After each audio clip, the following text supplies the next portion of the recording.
All right, I'm out here with the muffler modded 562.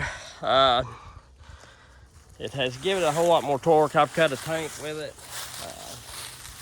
I've let it idle for 3 minutes or so more a couple times now. And while this muffler mod gives it way more torque,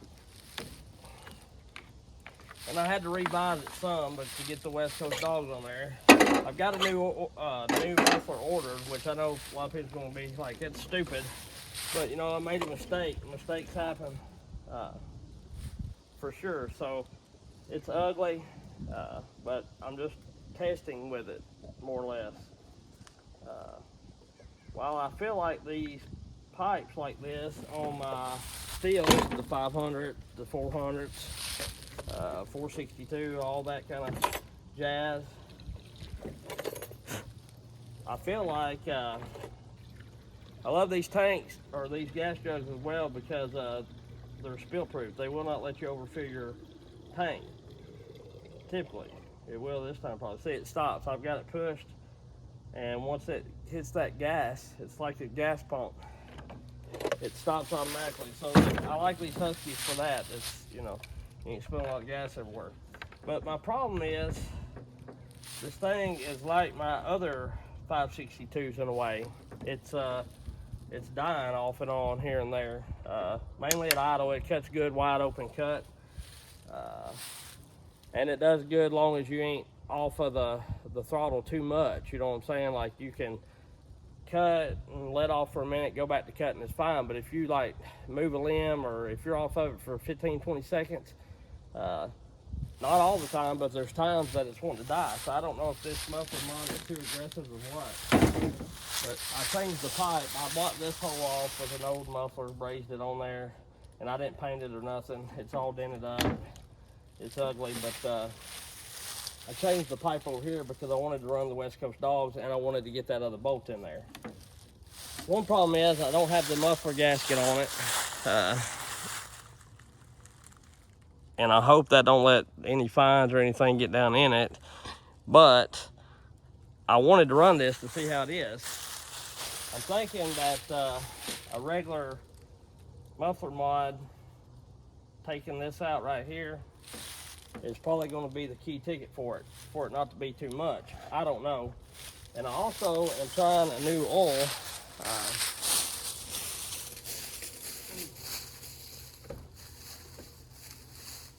don't know what I did with a gallon of it. But it's Mystic oil. I think it's back here. Yeah. It's Mystic oil. You can get it at Blaine Farm and Fleet. It looks a whole lot like the, about right here. It looks a lot like the Black Max and the Echo oil. It's $6.99 a gallon right now. They've got it on sale. Typically it's $7.99, I think. But still, that's the cheapest that I found. Even with shipping, I bought 15 gallons. Shipping and everything, I think it was $104 while it was on sale. Now, I don't know how long the sale will run. But to me, it's a whole lot more tackier than the Cam 2 that I'm running from Rule King that is $8.99 a gallon. And I'm not going to run steel oil or Husqvarna. If you go back in my channel, you can see me doing bar oil videos, the redneck test, you know, tackiness and all that, running them and stuff. I'm not paying $20-something a gallon for bar oil because I would go broke. I run, you know, a lot of gallons. But I poured a little bit in this on the first tank. It seems to be keeping it fairly clean. This 562 oil is great. The 572 is oil great. They're 20 times better than the steels about oiling, and they're, you know, and that kind of stuff. I just don't know what's up with it dying. I may try to start it here again and let it idle for a minute with y'all with me, and y'all can kind of see, and we'll see if it gets any better. I was hoping to run a tank or two through it and hoping it would clean up, because this muffler mod actually does it really good. I've been bucking, I bucked some 2 foot, well, not 2 foot red oak, but like 20-foot inch red oak right down here, and it screamed through it, no problem at all. It honestly, with this muffler mod, it's probably cutting about as good as my 572 was, torque wise and everything, and it's a fairly light saw. But see, I've got all them bucks, but I'll go up here on this top right here and cut some. What I'm trying to do is where I fell that poplar tree yesterday, I'm trying to clean up some of my mess where it's not, trying to kibble this down where it'll lay down and rot a little better, and it ain't such an eyesore. I'm gonna start this thing up. I don't know if you need to do it while it's cold or what, but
You seen what I was talking about. I'm gonna shut you off. I'll bring you back when I get to bucking some logs.